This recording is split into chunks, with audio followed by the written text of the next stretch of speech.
దేవుడిచ్చిన fame name అంతా వ్యసనాలకి పెట్టాడు.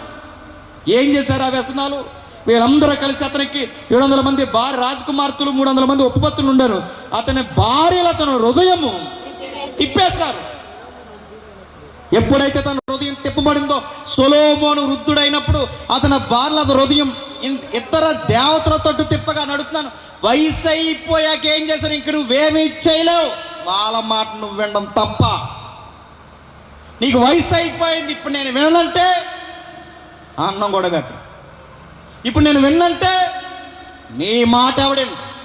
సొలొమోను మాట ప్రపంచ రాజులు వినేవారు, సొలొమోను మాట అరబ్ రాజులు వినేవారు, సొలొమోను మాట దేశ అధినేతలు వినేవారు. ఇప్పుడు సొలొమోను భార్యల మాట వింటున్నాడు కాదు, వినాల్సిన పరిస్థితి వచ్చింది. ఎందుకంటే ఇంత జ్ఞానికి, ఇంత మేధావికి, ఇంత కింగ్కి, అంటే కింగ్ మేకర్లో ఉన్న ఈ కింగ్కి వయసు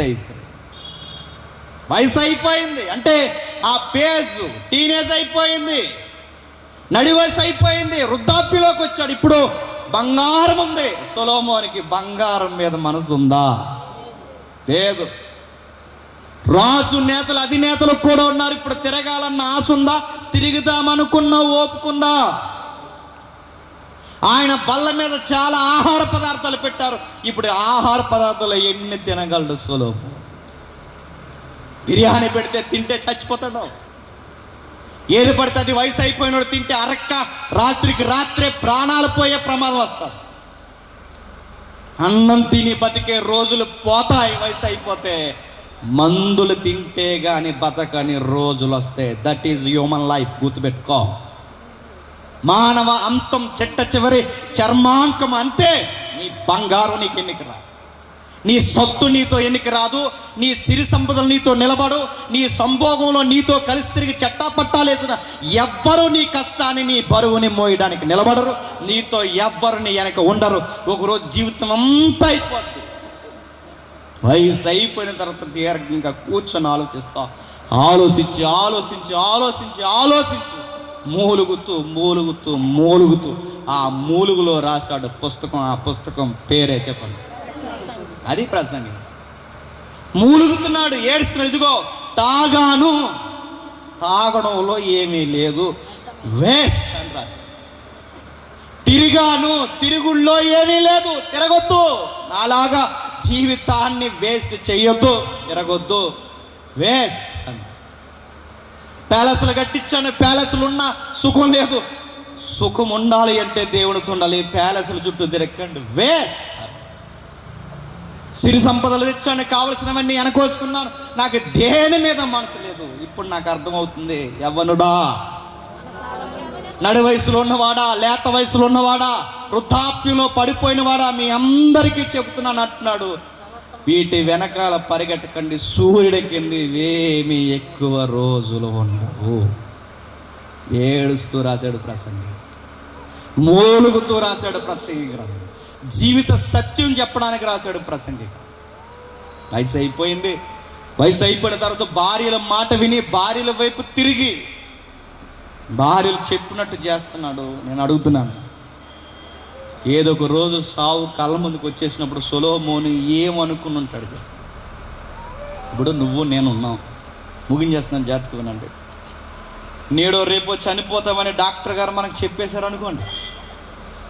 చనిపోవా? అయ్యేం మాటలు అంటారా? చచ్చిపోతాంగా, ఎదుగురో చచ్చిపో. ఆ చనిపోతున్నప్పుడు డాక్టర్ గారు మన దగ్గరకు ఉన్న వాళ్ళని పిలిచి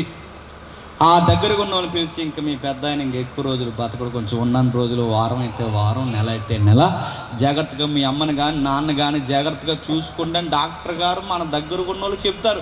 దరిద్రం ఏంటంటే అడిగి చెప్పేది మనకి వినబడుతుంది. ఆ బయట ఎక్కడ చెప్తారు?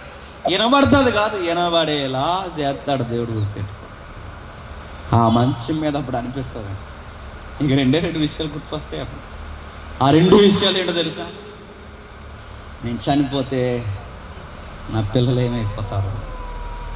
నెక్స్ట్, నేను చనిపోతే ఇప్పటి వరకు నాతో కౌగిట్లో జీవితంలో నవ్వుకొని తిట్టుకుని నాతో పాటు బతికిన నా భార్య ఏమైపోతుందా అని ఏడుస్తాను. ఈ రెండు విషయాలు గుర్తొస్తే భార్య ఏమైపోతుందో, నేను వెళ్ళిపోయిన తర్వాత దీన్ని పట్టించుకుంటారో పట్టించుకోరని ఏడుస్తారు. ఆ రోజు చివరి ఆలోచన నా మాట్లాడుతున్నాను చెప్పండి. ఒక భార్య ఉంటేనే ఎంత బాధపడిపోతే చెప్పండి. ఒక ఆవిడికి ఎంత బాధపడిపోతే ఈయన గారికి ఎంత మంది ఎంత ఏడుచుకుంటాడు చెప్పండి. వీళ్ళందరూ ఏమైపోతారో, ఈ టన్నుల బంగారం ఏమైపోతుందో, ఈ టన్నుల ఎండి ఏమైపోతుందో, ఈ ప్యాలెస్లు ఏమైపోతాయో, ఈ సంపాదన ఏమైపోతుందో, ఎంత మూలుగుంటాడో. ఆ మూలిగప్పుడు అన్నాడు, ఛీ ఇదంతా చెప్పండి వ్యర్థము అని రాశాడు. సూర్యుని కింద బంగారము వ్యర్థము, సూర్యుని కింద మనుషులతో సంబంధాలు వ్యర్థము, సూర్యుని కింద ఇదిగో ఏవైతే మనల్ని దేవునికి దూరం చేస్తున్నాయో ఇవన్నీ మనకి వ్యర్థము వ్యర్థము వ్యర్థము వ్యర్థం అన్నాడు. మరి సమస్తము వ్యర్థమైతే అర్థం ఏంటయ్యా అని అడిగితే, నేను చెబుతున్నాను అనుభవంతో, చూసి నేర్చుకుంటే అదే అర్థము అన్నాడు. ఏంటి అర్థం? ఆ 11వ అధ్యాయం మొదలు వచ్చిన చదవండి. దుర్దిన 12వ అధ్యాయమా 12వ అధ్యాయం మొదలు వచ్చిన దుర్దినములు రాకముందే ఇప్పుడు వీటి యందు నాకు సంతోషము లేదని నీవు చెప్పు సంవత్సరాలు రాకముందే తేజస్సునకును సూర్యచంద్ర నక్షత్రాలకు చీకటి కమ్మక ముందే వాన వెలిసిన తర్వాత మేఘము మరలా రాకముందే నీ బాల్య దినములు యందే సృష్టికర్తను స్మరణకు తెచ్చుకో. ఇదిగో ఇప్పుడే దేవుణ్ణి తెచ్చుకో. యంగేజ్లో, టీనేజ్లో దేవుడు అని తిరుగు, వాక్యమని తిరుగు, ప్రార్థన అని సహవాసంలో ఉండు, చక్కగా చదువుకో, చదువుకునే వయసులో చదువుకో, ప్రార్థించే సమయంలో ప్రార్థించు. దేవుని యొక్క సభలు అన్నప్పుడు ఇందులో ఇన్వాల్వ్ అయ్యి దైవజనులతో కలిసి ఏదో ఒక పని చేయి. బయటికి వెళ్ళే ముందు, ఇంటికి వచ్చే ముందు, నిద్రపోయే ముందు, నిద్ర లేచే ముందు, నీవు మెలకుగా ఉన్నప్పుడు ప్రతి క్షణము సృష్టికర్తను స్మరణకు తెచ్చుకో. ఎందుకంటే నీ జీవితంలో చిట్ట చివరి నీతో చెయ్యి పట్టుకుని మృదుము వచ్చు వరకు ఎత్తుకునేవాడు ఒకే ఒక్కరు. నీ భార్య కాదు, నీ పిల్లలు కాదు, నీ భర్త కాదు, ఎవ్వరు కాదు, నీతో ఎవ్వరు స్నేహితులు తోడుండరు. ఒకే ఒక్క తోడు కోరుకునే ఒక వయసు వస్తుంది. అదే సృష్టికర్త నన్ను త్వరగా తీసుకెళ్ళిపో అనే ఒక రోజు వస్తుంది. ఆ రోజు ఆయన వైపు తిరిగి నీ వయసు అంతా వ్యర్థమైన వాటికి ఖర్చు పెట్టి, నీ వయసు అంతా వ్యర్థమైన పరుగులు పరిగెట్టి, నీ వయసు అంతా ఇష్టానుసారంగా తిరిగి, వయసు అంతా అయిపోయిన తర్వాత దేవా ఇప్పుడు నన్ను తీసుకుంటే దేవుడు ఏమంటాడు చెప్పు? నీ బాల్యం ఏం చేసావు? నీ నడి వయసు ఏం చేసావు? నీ సమాజంలో బతికిన నీకు సత్తు ఉన్నప్పుడు ఏం చేసావంటే పరిగెట్టాడు ప్రభు అంటే ఆ రోజు లెక్క అడగడు అనుకుంటున్నాడా చెప్పండి? ఖచ్చితంగా అడుగుతాడు.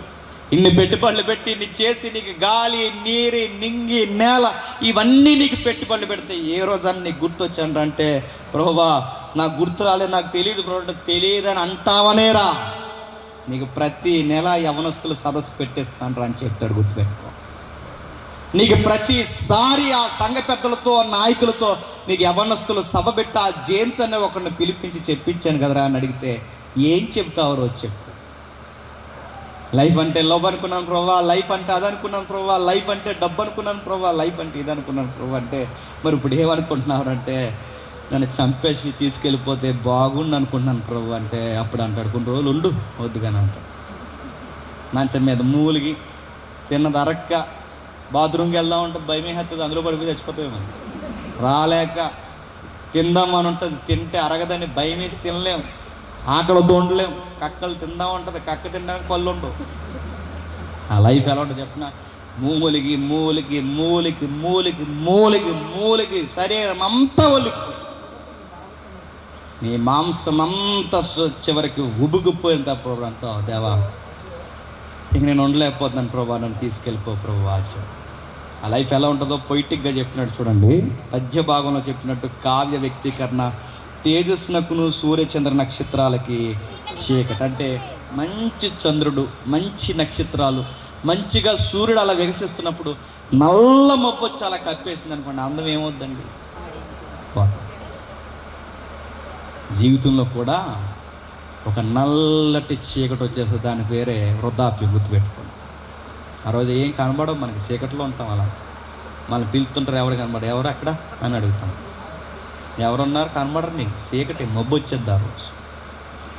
సూర్యచంద్రులకి మేఘాలు కమ్మేస్తే ఎంత చీకటిగా ఉంటుందో, డార్క్ లైఫ్ వస్తుంది ఒక రోజు. నీకు దగ్గర ఉన్న వాళ్ళు కనబడరు, సరిగా వినబడదు, ఏమి తినాలనిపిస్తుంది, ఏమనిపించదు. ఆ రోజు చావే తీయగా అనిపిస్తుంది.